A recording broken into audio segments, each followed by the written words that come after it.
So after escaping with somewhat lucky draw in the round 2 of the Groningen tournament, in round 3 I faced another strong player, a young FIDE master Tim Grutter, who actually prior to the tournament in the months before gained more than 100 rating points and obtained the very FM title.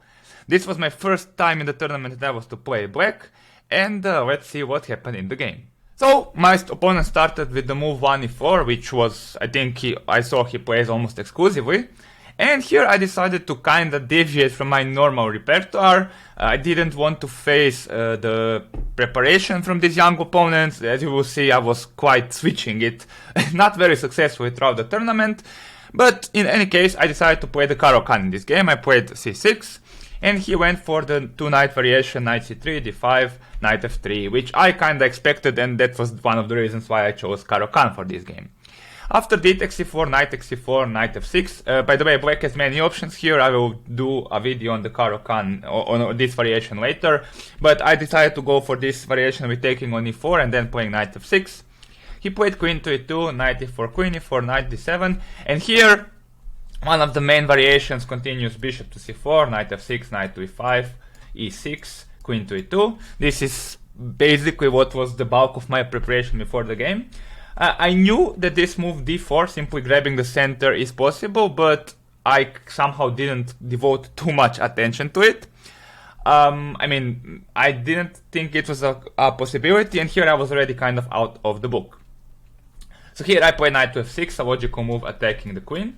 And here he played queen to f4, which was somewhat a surprise. I knew that the move queen to d3 is a move, because I studied this position from the white side at some point. But yeah, here I kinda remember that g6 with the idea of bishop f5 is quite logical and playable, yeah.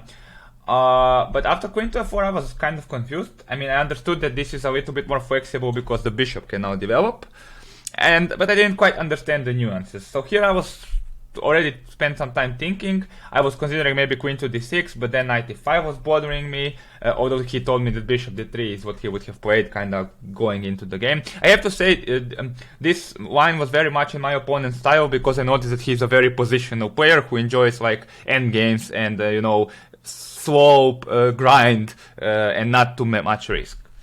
So there are some other options. I considered like the main move is knight to d5, but I didn't quite see the point, so I decided to play queen to a5 check. He played bishop to d2. Maybe he can play c3 here, it's maybe a better option, just to make a useful move and not yet determine the position of this bishop. But he played bishop to d2 and I went queen to f5. He played bishop to d3. I played queen to f4, bishop to f4. And I was kind of reasonably happy here, because I thought, okay, I'm kind of solid, I have equalized, but on the other hand I was not that very happy, because I knew that this is kind of the type of the position he might enjoy. So here I played g6, kind of preparing bishop to f5 or something like that. That was my idea. Also maybe planning setup with bishop to g7. It's not the only possibility to play here. You can also play something like bishop g4, which is actually the main move.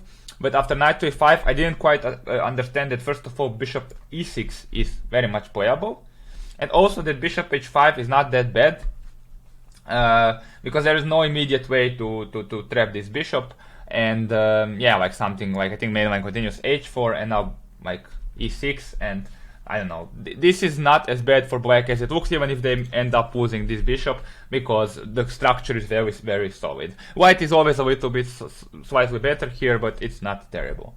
So I went with g6, which is not at all that senseless actually, but he played h3 here, and I thought that he kind of underestimated / missed my point, and my point was to play some bishop f5. But actually this move is very much aimed at preventing it. So here black should probably play something like bishop g7 and just continue developing. But I decided to go for the idea that I was planning. And I first played knight to d5. My problem with the immediate bishop f5 was that he would take bishop f5, gf5, and then play bishop to e5. So I wanted to eliminate this possibility. So that's why I played knight d5 first, threatening some knight before ideas, and also intending to meet bishop f5 maybe with f6. So he played bishop d2, which is very logical. And now I went from bishop f5, which is actually a big mistake here.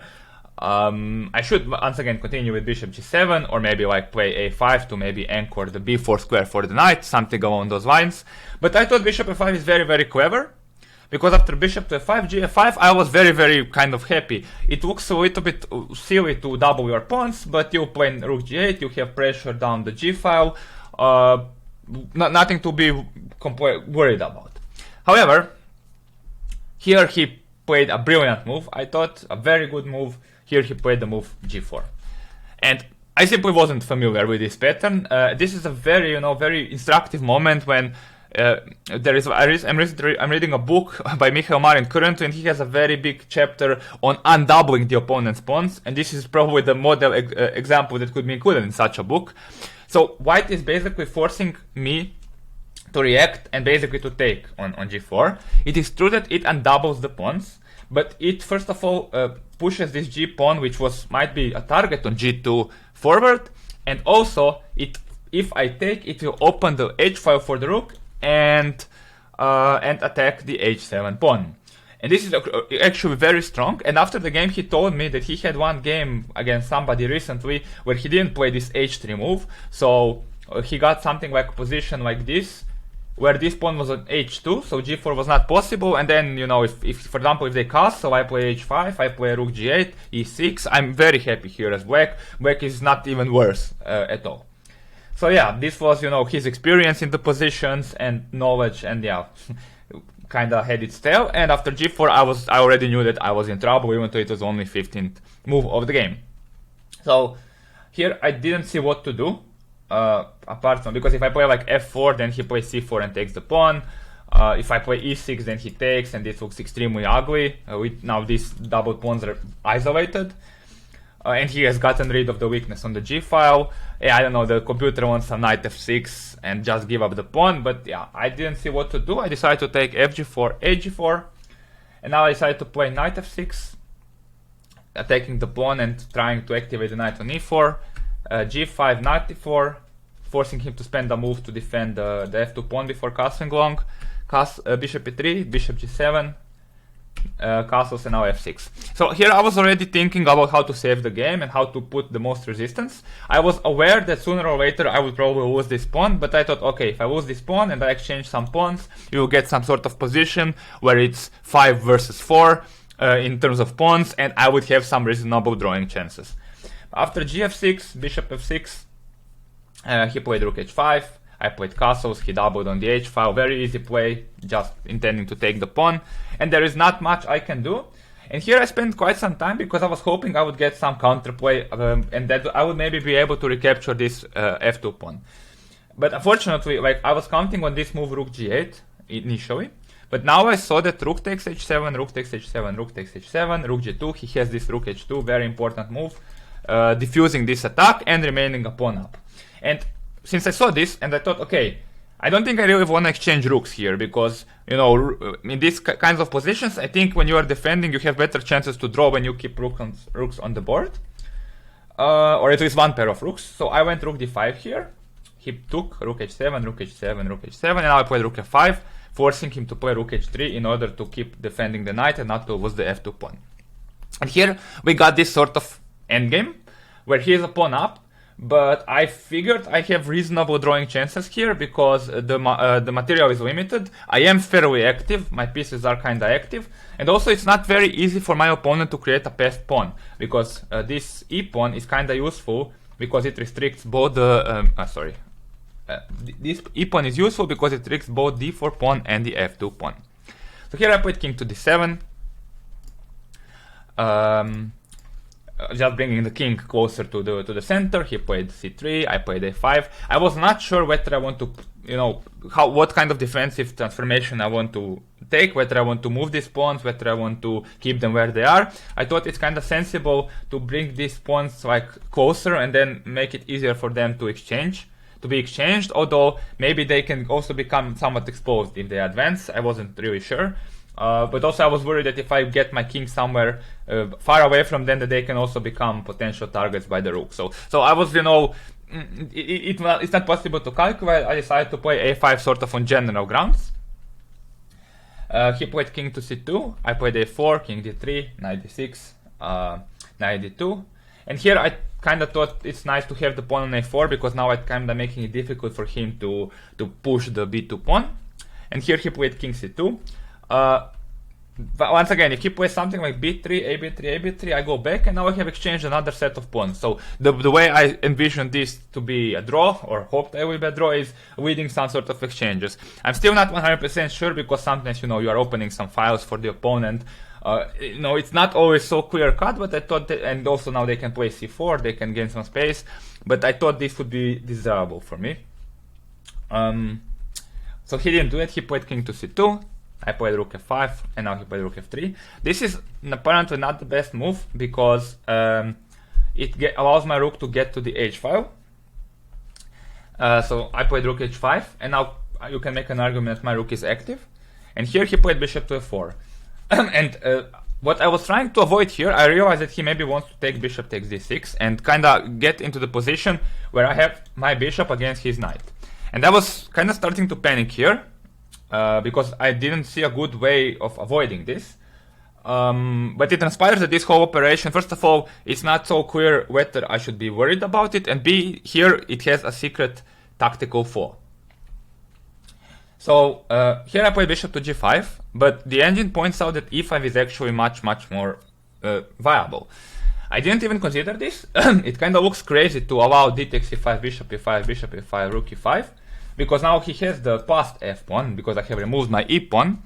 But it transpires that after king d3, b5, yeah, I'm kind of active, and the conversion is not really easy at all. My pieces are active, and yeah, it somehow, especially with the rooks on the board, one pawn might not be enough to convert. So here, yeah, I was starting to panic a little bit, to be honest. So I played bishop g5, and this was a little bit based on the miscalculation. Because, and I played this too fast, which is another hobby horse of mine. I planned after bishop d6 initially to play bishop takes d2. And this was based on some nice calculation. For example, I calculated that after bishop e7, bishop c3, bishop c5. I envisioned rook f7, bishop d4, bishop c5, king e6, rook e7, king f6. So I saw this line and concluded that he can't take the bishop because he loses the rook. So I thought, okay, this might work. But unfortunately, there are many ways for white to improve on this, but the strongest move here is bishop to c5. And yeah, now he wants to play rook f5 next.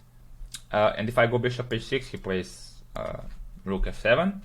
And if I go bishop g5, then he plays this rook f5, and I'm in a deadly pin. So this is extremely bad for me, and I can't do this.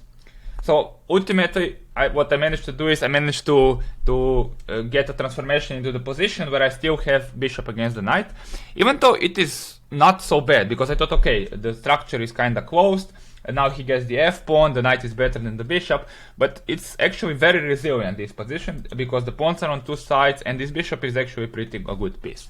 So once again, it's still probably close to being a draw than to being a win objectively. But yeah, still a lot of play remains. So he played rook f7, I played bishop e7, and here he played knight e4, threatening some knight b6, knight f4 ideas.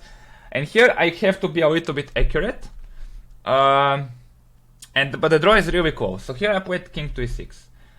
I could play b5, but I was worried about knight to f5 with the threat of knight to c6. And here, but the computer just says, okay, you go c5 and try to exchange some more pawns.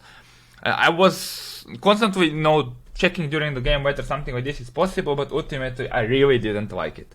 dc5, dc5, I thought this is worse for me than the game, but the engine just says your evaluations are garbage, Vieco. This is completely fine for black. So yeah, here I played king to e6, kicking the rook away, rook f3, and here I played bishop to d8. Once again, I just wanted to prevent this knight from jumping. It turns out that I can just ignore the knight, because after some move, rook h2, knight b6 for example, threatening to take my pawn, I have this tactic bishop d8, and if he takes the pawn, then I have b5 and the knight is trapped. I really didn't see this. Also, I could have played b5 here.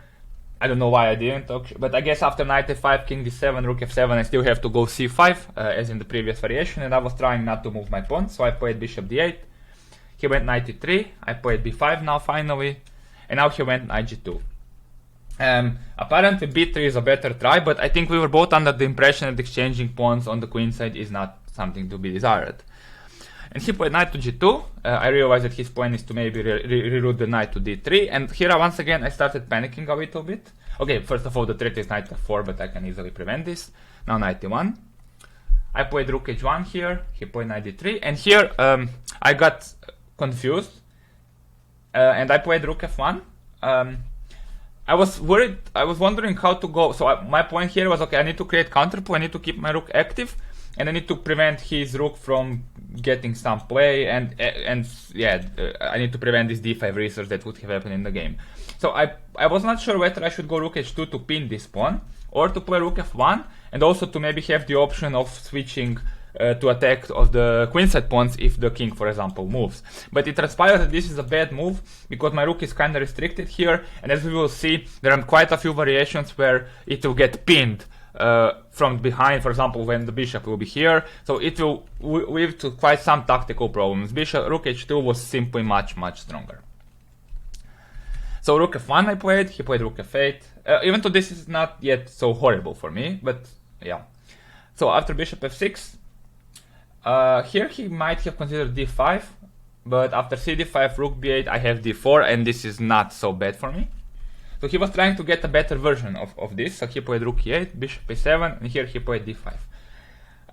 And it's a very funny thing, because this move is actually what throws the advantage, objectively. But it was a move that, you know, when you see such a move that you think is impossible over the board, you start panicking, you start visualizing all sorts of ghosts, and yeah, I was unable to think clearly, and I actually correct. So even though this was a bad move from the objective standpoint, from the practical viewpoint, it was actually the move that almost won him the game. What white should do here instead of this, simply play some quiet move like a3, and the engine says white is completely winning. Slowly it will unravel. I'm not even sure how. I guess you bring the king to e2 now. Now all these pawns are secure. Then maybe you slowly start pushing the pawn, and it's very difficult for black to play and defend. But he played d5, and here I had a lot of time on the clock. But I was unable to think clearly, and I only spent 2 minutes on my next move. I played cd5, which is basically a losing mistake. Obviously because it ruins my pawn structure and leaves these queenside pawns on the mercy of the rook. Now what I should do here is I should just play king d7, attacking the rook. And for some reason, I don't know why, I hallucinated. Because, yeah, here I thought after rook b8 that I am somehow losing, but it's so untrue that it's, yeah. Because I initially thought, okay, I'll play bishop h4, he'll give me this check, and then he'll take on c6, and then I lose. But I can simply play c5 here, actually. Sorry. I don't have to move the bishop. I can also play king c7 maybe, but I can play c5. With the point that if he takes the b5 pawn, I play c4 and then attack on f2, and then actually it's like that's completely easy draw, actually, because yeah, all the pawns will be on the same side. Okay, my pawns are a little bit weak, but my bishop is better than the knight. His king will be confined to the last 2 ranks, and it's pretty reasonable for black. But yeah, this position requires some accurate calculation. I didn't even try, and I played cd5 because I thought I have to. And after rook b8, this is horrible, because my pawns are falling. So I played bishop h4, he played rook b5, and here I played bishop to f2, and here he played rook to b4.